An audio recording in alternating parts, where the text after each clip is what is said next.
कि जातीय जनगणना की बात मन से चाहे बेमन से वो अलग विषय है, लेकिन जब मीटिंग हुई, मुख्यमंत्री जी ने मीटिंग बुलाई तो बीजेपी के लोगों ने उसमें शामिल होकर समर्थन किया। जब प्रधानमंत्री जी से इस विषय पर मुख्यमंत्री जी मिलने गए तो बीजेपी के प्रतिनिधि भी वहां जाकर कहने गए कि जातीय जनगणना होनी चाहिए। उसके बावजूद अगर कोई व्यक्ति बीजेपी का नेता बोल रहा है तो उन्हीं से पूछिए कि दोनों जगह दो रूप क्यों है आपका।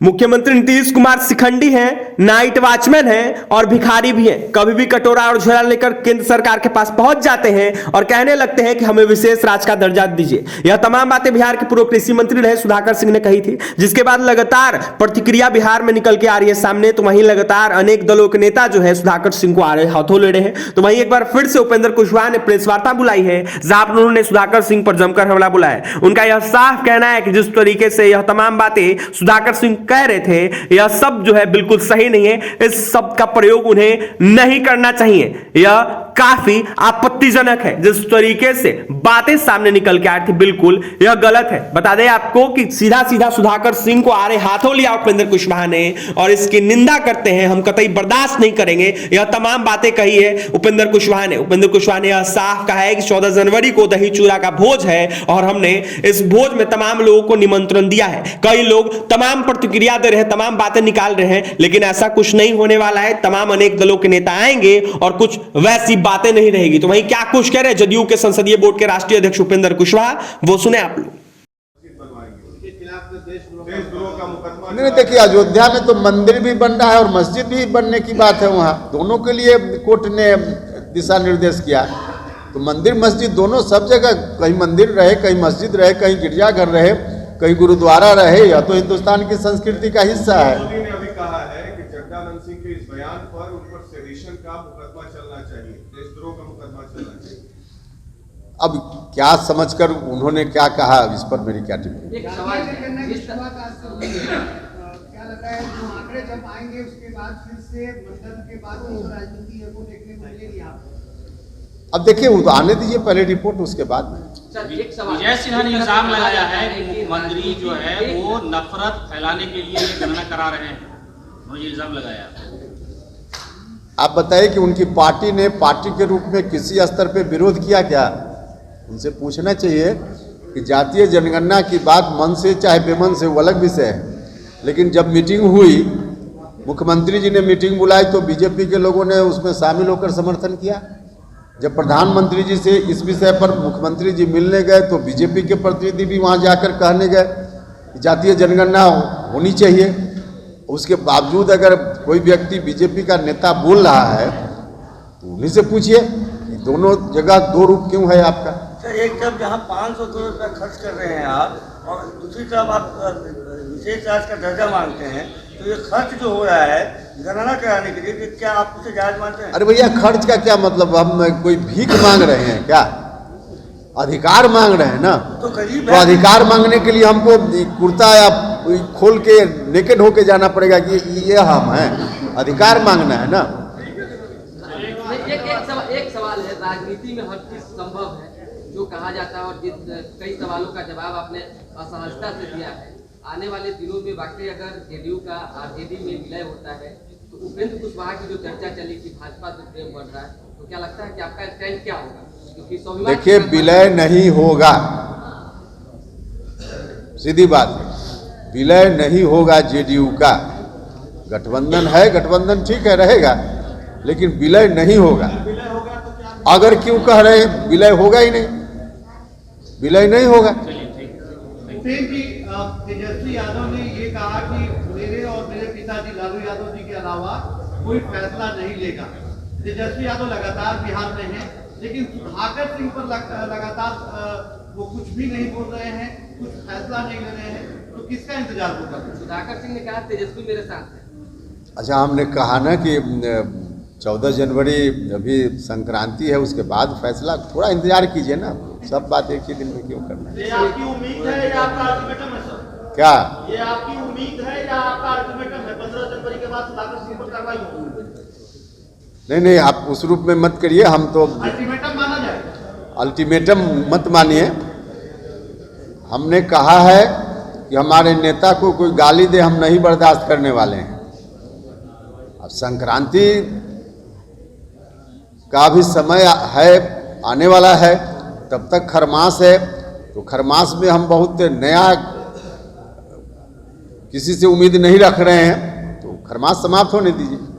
बीजेपी वाले ये कहते हुए नजर आ रहे हैं कि जो जातीय जनगणना शुरू हुआ है आज से, उसको लेकर नीतीश जी कुछ अपना स्वार्थ उसमें दिखा रहे हैं। क्या स्वार्थ दिखा रहे हैं? वही बोल रहे हैं कि बार-बार की अभी इसमें स्वार्थ ही है। अगर जातीय जनगणना किसी के अनुसार 14 जनवरी को संक्रांति के अवसर पे हमने एक भोज रखा है दही चूड़ा का, उसके निमंत्रण के बारे में, उसके आयोजन के बारे में एक जगह खबर छपी कि एक सामाजिक संगठन के बैनर से इस कार्यक्रम का आयोजन हो रहा है। कहीं सामाजिक संगठन इस कार्यक्रम के आयोजन में नहीं है। जो आमंत्रण पत्र बांटा जा रहा है उसको आप लोग देख सकते हैं। उस आमंत्रण पत्र में उपेंद्र कुशवाहा संसदीय बोर्ड अध्यक्ष जनता दल यूनाइटेड यह आकांक्षी के रूप में, इस रूप में नाम छपा है। और फिर उस संगठन का नाम लेकर उस पर कहा गया कि इस संगठन से दही चूड़ा भोज का आयोजन हो रहा है। यह तो देखने वाली चीज है, कोई प्रमाण की जरूरत है नहीं। जहां तक किसी सामाजिक संगठन का मामला है तो सामाजिक संगठन की अलग भूमिका होती है, राजनीतिक संगठनों की अलग भूमिका होती है। और किसी राजनीतिक दल में रहते हुए कोई व्यक्ति किसी और सामाजिक संगठन में न रहे, यह तो होता नहीं है। ऐसा कोई व्यक्ति रह सकता है किसी भी सामाजिक संगठन में, और बहुत सारे लोग हैं। तमाम राजनीतिक दलों में देखिएगा तो लोग अलग अलग संगठनों में, सामाजिक संगठनों में रहते हैं। राजनीतिक संगठन में अलग उनकी सदस्यता होती है, कार्यक्रम भी। और ऐसा इसलिए जरूरी होता है कि कई बार कई चीज़ें ऐसी होती है जो जिस राजनीतिक दल में कोई व्यक्ति होता है उस राजनीतिक दल की सीमा होती है किसी गठबंधन में होने के कारण भी, तो वहाँ उन मुद्दों को उठाना संभव नहीं होता है। लेकिन सामाजिक संगठनों में उन संगठनों के माध्यम से हम कुछ ऐसे मुद्दों को उठाते रहे हैं जिसको उठाना चाहते हैं, तो वहाँ इस बात की स्वतंत्रता होती है। इस कारण से कोई व्यक्ति सामाजिक संगठन में अगर कोई कार्यक्रम कर रहा है, सभी दल में होता है। और इस बात को लेकर भी मेरे बारे में कई तरह की टिप्पणी कि क्यों कार्यक्रम कर रहे हैं। देखिए, जिस सामाजिक संगठन की बात की जा रही है उस सामाजिक संगठन के कार्यक्रम और जनता दल यूनाइटेड जो मेरी पार्टी है, दोनों ने मिलकर कई बार कुछ कार्यक्रमों को किया है। कई पत्र राष्ट्रीय अध्यक्ष जी के निर्देशानुसार जारी हुआ जिसमें लिखा गया कि उस संगठन के साथियों के साथ मिलकर कार्यक्रम पार्टी करेगी। तो ऐसा कहीं से कोई पार्टी और उस संगठन के बीच कोई मामला ही नहीं है, क्योंकि सामाजिक संगठन है। और तब इन चीजों को इस रूप में प्रचारित करना, प्रसारित करना, यह व्यक्तिगत रूप से दुख पहुंचाने वाली बात है। इसलिए हाथ जोड़कर मैं आप सब लोगों से प्रार्थना करना चाहता हूं कि इस तरह की खबरें उस रूप में न प्रकाशित हो। नीतीश कुमार जी के साथ फिर से मैंने अपनी पुरानी पार्टी का विलय किया है। नीतीश कुमार जी सामाजिक न्याय के आंदोलन को बल देने वाले सबसे बड़े नेता आज की तारीख में भी हिंदुस्तान में हैं। अपने पार्टी को उस वादे पर नीतीश कुमार यानी जेडीयू नहीं खड़ा उतरी, आपका आस टूटा है, आप जो है कहीं ना कहीं अपमानित महसूस कर रहे हैं, इस वजह से भाजपा से करीबी बढ़ रही है। इस चर्चा को कैसे देखते हैं? नहीं, देखिए, यही तो गलत चर्चा है। कमिटमेंट किसके साथ कहाँ क्या हुआ ये आपको कैसे मालूम? यह जो अर्थ खुद से कोई लगा ले रहा है कि क्या कमिटमेंट हुआ, अर्थ खुद से न लगाया जाए। और बाकी जो कुछ भी आप कह रहे हैं तो यह पार्टी निर्णय लेती है ना। नहीं, कुशवाहा जी आप आए थे जेडीयू में अपनी पार्टी को खत्म करके मर्ज करा तो उस वक्त नीतीश जी मुख्यमंत्री थे और 2 डिप्टी सीएम बीजेपी के। अभी स्थितियां बदली, नीतीश कुमार खुद मुख्यमंत्री है और 1 डिप्टी सीएम। 1 डिप्टी सीएम का पद क्या खाली है? दूसरा कि सरकार और संगठन में आप हैं, सरकार में अगर बतौर डिप्टी सीएम आपको लाया जाना चाहिए, क्योंकि ये बातें उठ रही है। इसलिए तभी तो ये बातें सवाल उठ रहा है कि पार्टी अपने आप को आरजेडी के हवाले कर रही है, आरजेडी के नेता तेजस्वी यादव को आगे बढ़ाने की बात कर रही है। तो ऐसे में क्या? नहीं, देखिए, सरकार में किसको कहाँ रखा जाए नहीं रखा जाए यह मुख्यमंत्री जी का निर्णय होता है, उस पर मेरी कोई टिप्पणी नहीं है। यह निर्णय मुख्यमंत्री जी को करना होता है, उन्हीं का जिम्मा होता है। सर, आरजेडी के जिस विधायक के बयान से आपको आपत्ति है, वो विधायक ने बयान दिया है और दावा किया है कि पार्टी 100% उनके साथ खड़ी है। और इतने दिनों से आप बोल रहे हैं, लेकिन अब तक कार्रवाई की बात को छोड़िए, उस पर किसी तरह की प्रतिक्रिया भी नहीं आ रही है। आप संसदीय बोर्ड के अध्यक्ष हैं जेडीयू के। देखिए, इसमें बहुत लोग कई बार अच्छा काम करने के लिए खरमास समाप्त होने का भी इंतजार करते हैं, तो थोड़ा इंतजार कर लीजिए। सर, सुधाकर सिंह जी का एक बयान आया है, बयान आया था ये तो हटाने वाली बात है। मुख्यमंत्री पर उन्होंने इतनी घोर आपत्तिजनक बयान दिया, उसके बाद भी आपके कहने के बाद भी उनको हटाया नहीं जाता। और दूसरी तरफ ये भी कह रहे हैं जगदानंद जी कि प्रधानमंत्री बनने के लिए लालू जी ने तिलक लगा दिया है, अब जाए वो। कई लोगों को प्रधानमंत्री बना चुके हैं और नीतीश कुमार को भी आशीर्वाद दे दिया। देखिए, हमारी पार्टी ने तो पहले ही कहा है कि विपक्ष को पूरे देश भर में एक करने की मुहिम में नीतीश कुमार जी हैं लगे हुए। नहीं, हिंदुस्तान की जनता की कृपा से कोई बनेगा, कोई नहीं। किसी व्यक्ति के कहने से, देखिए, सहयोग सब लोगों का होता है, लेकिन जनता की कृपा से कोई व्यक्ति मुख्यमंत्री प्रधानमंत्री बनता है। क्या अगर ऐसा होता है कि प्रधानमंत्री का वो चेहरा बनते हैं महागठबंधन की तरफ से, तो क्या जदयू का विलय हो जाएगा राजद में, जैसे खबरें आ रही थी पहले? देखिए, फिर यही सब भ्रामक बात है। जेडीयू का विलय होना न होना मुख्यमंत्री जी ने खुद ही साफ साफ कह दिया है। मुख्यमंत्री जी ने खुद साफ साफ कह दिया है कि सवाल ही नहीं उठता है कि जेडीयू का विलय हो। जेडीयू का विलय कैसे होगा? गठबंधन हमारा है।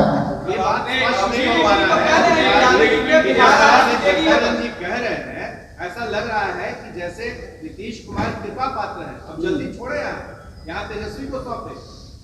कृपा पात्र है, ये आपको आपत्ति शिखंडी शब्द पर है। तो उनके पिताजी जगदानंद तो ये कह रहे हैं कि लालू जी ने तिलक लगा दिया, वो बनाएंगे। नहीं, देखिए, मुझको लगता है कि जगता बाबू थोड़ा बोल देते हैं कभी कभी, तो उस रूप में उनकी बातों को लीजिए, बहुत अलग से उसकी व्याख्या करने की जरूरत नहीं है। हमने कहा, फिर हम वही कहेंगे कि देश की जनता, बिहार की जनता मिलकर किसी को मुख्यमंत्री प्रधानमंत्री बनाती है। क्योंकि पुत्र कह रहा है शिखंडी है, नाइट वॉच है।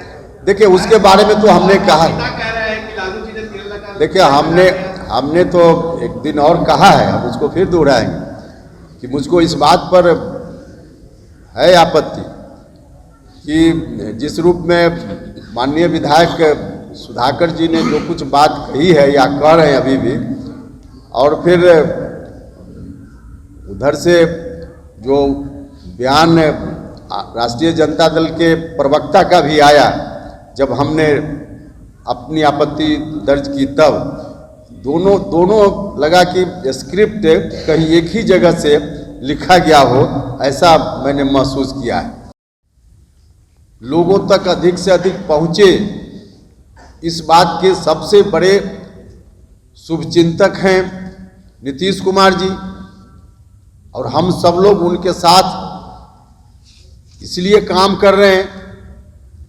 और काम हमने महसूस किया था कि पार्टी जो हमारी चल रही थी उसको अलग से रखने की ज़रूरत नहीं है। इस काम को नीतीश कुमार जी के नेतृत्व में, क्योंकि आज की तारीख में देश में सबसे बड़े नेता हैं इस रूप में, तो उनके साथ मिलकर हम लोग करेंगे। तो हमारा फैसला उस वक्त हुआ, वह फैसला है, उस वक्त हमने किया, आज भी है और आगे भी रहेगा इसमें कोई इधर उधर से कोई व्यक्ति अगर गलत अर्थ लगाने का प्रयास कर रहा हो तो इस पर मेरी घोर आपत्ति है।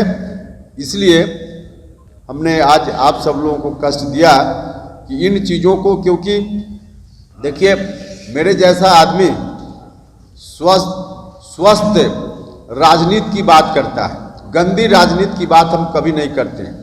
और स्वस्थ राजनीति यही कहती है कि जो कमिटमेंट है उसके प्रति आप मुस्तैदी से रहिए। अगर कहीं कुछ लगता हो उस तरह की बात तो उस पर जरूर आपत्ति व्यक्त कीजिए, लेकिन उसको अलग तरीके से अर्थ निकालना यह किसी के लिए भी ठीक नहीं है। तमाम राजनीतिक दल के कार्यकर्ताओं को आज ऐसा होना चाहिए कि पार्टी के प्रति पूरी वफादारी हो, निष्ठा हो, लेकिन जो कमिटमेंट है सोसाइटी के प्रति उस कमिटमेंट को भी जरूर याद रखा जाए। और इसी को याद रखने के कारण मुझको, जैसा कि हमने कहा कि नीतीश कुमार जी के नेतृत्व में इस कमिटमेंट को पूरा करना संभव है, इसलिए हम पार्टी में आए हैं और मजबूती से खड़े रहेंगे, इतना हम आपको आश्वस्त करते हैं। बहुत दुखी मन से यह बात मुझको कहना पड़ रहा है कि आज की तारीख में यह बात कहने की मुझको ज़रूरत पड़ रही है। कहने की ज़रूरत नहीं पड़नी चाहिए थी, लेकिन जिस तरह से खबरें प्रकाशित प्रचारित की जा रही है, इस वजह से दुखी मन से इस बात को आपके समक्ष कहने की ज़रूरत पड़ी, वरना कहने की ज़रूरत भी नहीं थी। सब लोगों को मालूम है मेरा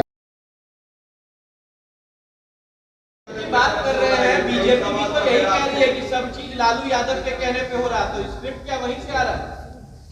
राष्ट्रीय जनता दल के बारे में हम बोल रहे हैं कि उनके यहाँ जो हो रहा है, हम अपनी जेडीयू का नहीं हम कह रहे हैं कि जेडीयू में स्क्रिप्ट वहाँ से लिखा जाए। जेडीयू महागठबंधन के नेता नीतीश कुमार हैं, इसलिए राष्ट्रीय जनता दल को खास के इस विषय पर निर्णय लेना है, राष्ट्रीय जनता दल को सुधाकर जी वाले विषय पर। तो इसके बारे में हमने कहा कि सुधाकर जी का बयान और फिर उनके प्रवक्ता की प्रतिक्रिया, इसके बारे में हमने कहा कि स्क्रिप्ट कहीं एक जगह से लिखा गया हो ऐसा लगता है।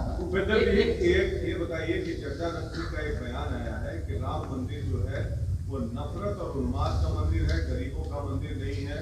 क्या आपको लगता है कि चड्ढा नकवी सही बयान दे रहे हैं, उनके बात से आप वाकिफ रखते हैं? देखिए, मंदिर कोई भी मंदिर है, मंदिर राम मंदिर हो या कोई मस्जिद हो, इबादत और पूजा का स्थल है, उसके बारे में तो वैसी टिप्पणी मुनासिब नहीं है। लेकिन हमको लगता है कि जगता बाबू ने इस बात को लेकर कोई टिप्पणी नहीं की है, क्यों नहीं, हमको लगता है कि हमको लगता है कि जिस तरह से बीजेपी के द्वारा इस मुद्दा का इस्तेमाल हो रहा है, इसके संदर्भ में उन्होंने कहा हो। उन्होंने कहा कि वो राम मंदिर नफरत और उन्माद का मंदिर है, गरीबों का मंदिर नहीं है, राम वहां बसते ही नहीं। देखिए, आस्था की चीज है, इसलिए हमको लगता है कि उस मंदिर विशेष के बारे में उनकी टिप्पणी नहीं होगी। किसी भी मंदिर के बारे में कोई व्यक्ति कैसे ऐसे कहेगा। हाँ, जो एक्शन होता है बीजेपी के लोगों का इस विषय को लेकर राजनीतिक रूप से भुनाने का मकसद, उस पर उन्होंने टिप्पणी की होगी। अगर ऐसा बयान उन्होंने दिया है तो क्या आपको लगता है कि ये गलत बयान है? नहीं, अगर बीजेपी के एक्शन को लेकर उन्होंने बयान दिया है तो ठीक बयान दिया है, लेकिन अगर सिर्फ मंदिर के बारे में कहा है तो मुझको लगता है कि ठीक नहीं। मोदी ने अभी कहा है कि तो आपने सुन लिया क्या कुछ कह रहे थे उपेंद्र कुशवाहा। सुधाकर सिंह के बयान को लेकर उन्होंने यह साफ कहा है कि हम कतई बर्दाश्त नहीं करेंगे जिस तरीके से बातें सामने निकल के आ रही। सुधाकर सिंह जिस तरीके से बयान दे रहे हैं, बिल्कुल यह गलत है, ऐसा बयान उनको नहीं देना चाहिए। एक नेता के मुंह पर यह सब बातें शोभा नहीं देता है जो इस तरह का बयान दे। तो बता दें आपको कि सीधा सीधा जिस तरीके से सुधाकर सिंह बयान दे रहे हैं, इसको लेकर आ रहे हाथों लिया उपेंद्र कुशवाहा ने, तो वहीं उनका साफ कहना है कि हम इसका जो है कड़ी निंदा करते हैं और कतई बर्दाश्त नहीं करेंगे। तो बता दें आपको कि जिस तरीके से जदयू के विलय पर लगातार सवाल उठ रहा है, जदयू और राजद के विलय पर सवाल जिस तरीके से उठ रहा है, उसको लेकर सीधा सीधा यह साफ कह दे उपेंद्र कुशवाहा ने कि जदयू का विलय कभी नहीं होगा। गठबंधन है, गठबंधन रहेगा, लेकिन विलय नहीं होगा। तो फिलहाल आपने सुना है क्या कुछ कह रहे थे उपेंद्र कुशवाहा। और भी तमाम खबरों के लिए NBC 24 के साथ बने रहें। धन्यवाद।